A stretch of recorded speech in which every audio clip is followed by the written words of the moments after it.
Hello, this is Mark from My Keys to Music. Thanks for joining me on this video. Today we're talking about white noise or wind sound through a keyboard synthesizer. In this case, we are featuring the Nord Lead A1 analog modeling synthesizer. And the Lead A1 can do a lot more than white noise for sure, but one of the things that I would consider it to be a trivial thing for the Lead A1 or for really any synthesizer is basic noise or basic wind sounds. And once you see how you can construct them, you'll be surprised just how easy it is. It's really one of the basic things, in my opinion, one of the first things you can do and enjoy on any synthesizer. And most synthesizers, like I said, do in fact provide this basic sound. So what you're going to be looking for is something called noise, which is short for white noise.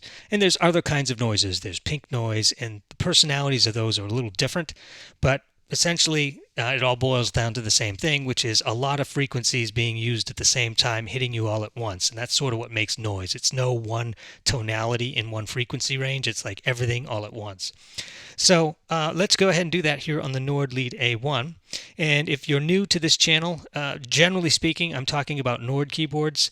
I also have professional Nord training courses, online training courses, video courses, in fact, if you want to learn these keyboards in detail. I don't yet have a course for the Nord Lead A1. I'm not sure I ever will, but I do have some courses for every other Nord keyboard, or at least the Stage 3, the Electro 5 and 6, and the Wave 2.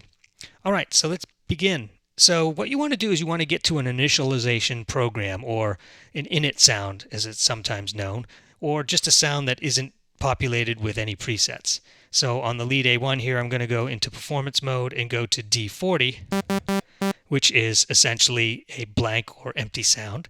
And of course, it's not completely blank. It starts us with something. And in this case, it's starting us with a basic sawtooth, which happens to be number 3 here under the wave for the oscillators. So what you're going to be looking for on your keyboard or your synthesizer is you're going to be looking for noise and how to generate it. And generally speaking, it's right there on the panel. You just keep looking around until you find noise, or it's under one of the oscillator type configurations. On the Lead A1, it's actually mixed in. It's called oscillator configuration, which means there's no dedicated oscillator for noise. You make a configuration that has noise, and then you mix it so that all you hear is noise. So let's do that now. I'm just going to keep that same number 3, that waveform, and then I'm going to use the oscillator configuration option to introduce noise mix, which is NOS. So I'll use this knob here for that, and there it is, NOS for noise. Then this knob here chooses between the sawtooth waveform or the noise. So you can mix them, but I'm going to just exclusively use noise here.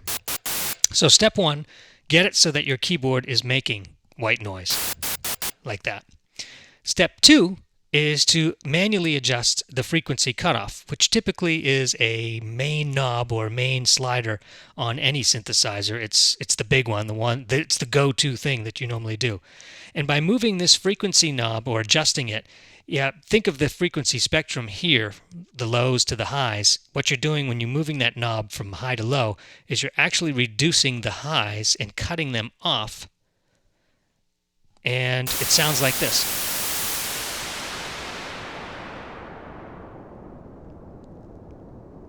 And if you cut it all the way down, the sound will be completely gone. So that's essentially the construct there. That's what makes wind, is the adjustment of that frequency over time through white noise. It really is that easy. Now, what people often do is you can manually adjust that and have fun with the knob and just kind of do things that way.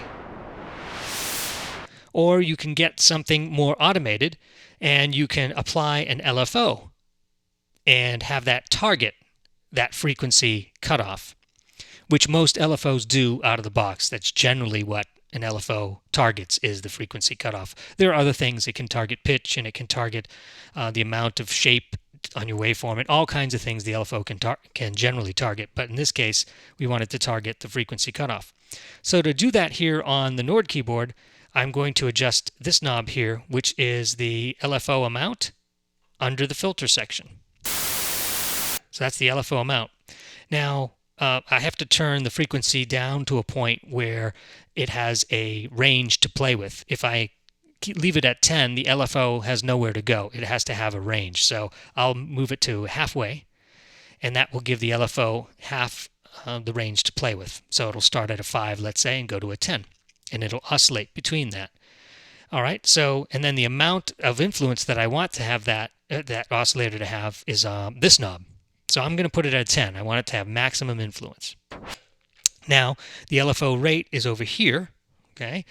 And I'll slow it down.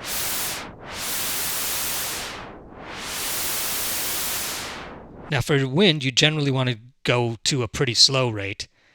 And I'll do...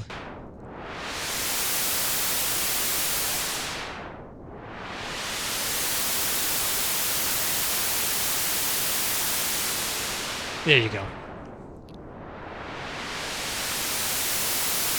So that's using the LFO to adjust the wind. Now you could introduce different things like the envelope. Let me turn off the LFO for a second and then increase the attack.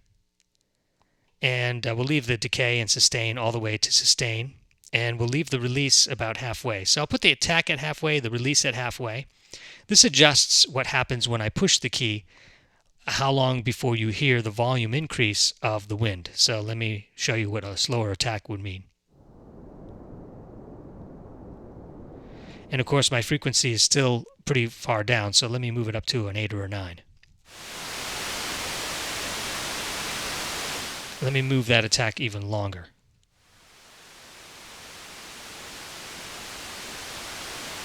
And I'll put the release about the same.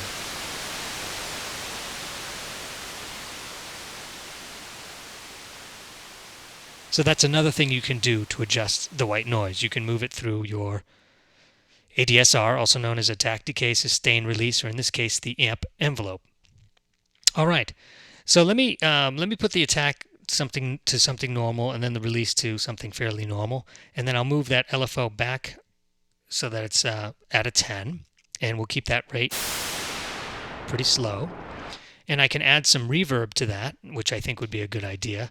And you probably want to use a pretty wide reverb or a big reverb, like a hall reverb. So I'm going to do hall at like 6 or 7.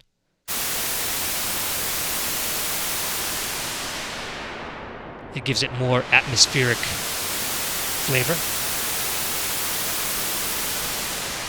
And I'm going to lower now the LFO amount so that it doesn't get so bright. There we go.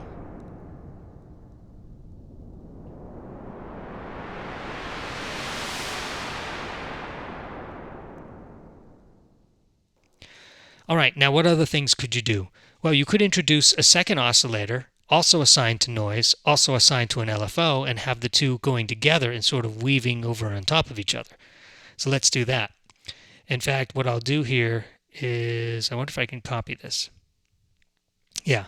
I'll copy this layer and then I'll paste it to this layer, and now on this layer I should have a carbon copy of what was there on A, but on B I'll just adjust the tempo ever so slightly, and then I'll play both of them at the same time.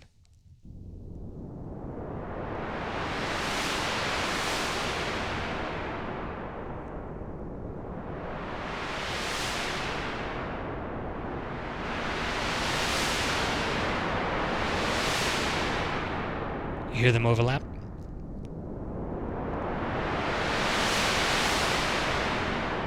So on B, I'll add a little bit more frequency.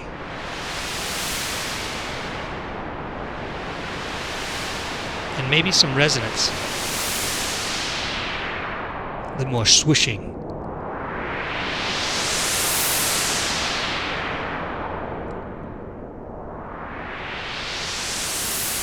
Now you can also change the filter type, which would change the personality of it once again. That's just on B. Let me isolate layer B. Let me change this filter here to a bandpass filter, which is going to favor the highs. All right, let me add both of them here.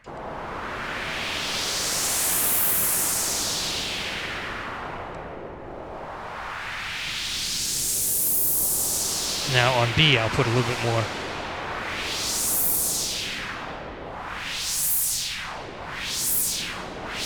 Now make it opposite of wind. That's something a lot crazier.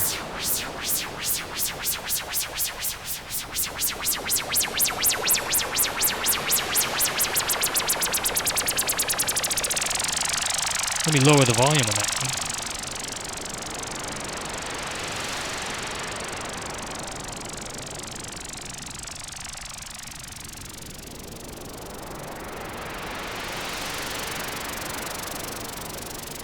And that's just 2 layers happening. I've got another 2 to go if I wanted to. But all of that was just white noise. So you can see it can do a lot more than wind. And people use white noise for all kinds of things. They use it for percussion sounds. If you wanted to make sort of a synthetic snare drum sound, you can use white noise for that and other percussion sounds. So I think that was the basic gist of it. To recap what we learned here today, we learned that you want to start with basic white noise. Generally speaking, you want to adjust the filter frequency cutoff for that noise. If you want to use the LFO and target the frequency cutoff, then you can oscillate the opening and closing of that filter, kind of giving you that wind going in and out through a mountain pass or what have you. And then I introduced a second layer and had another layer of essentially a copy of that, weaving on top of it, kind of giving it a little bit more variety and a little bit more, dynamics. And then, of course, at the end, I took it out of the noise and the wind part of it and went into increasing the resonance and changing the filter altogether and changing the rate of the LFO, sort of giving you the effect of like maybe a little spaceship off in the distance along with white noise in a storm or something like that. So those are the basics. What you learned here today really can be applied to just about any synth, and all of a sudden you'll be making wind noise as one of the first things you do on your synth. So if you ever want to do that, that's how you do it. Thanks for joining me. Don't forget to subscribe and hit the bell if you are interested in being notified directly when I release a new video. Thanks.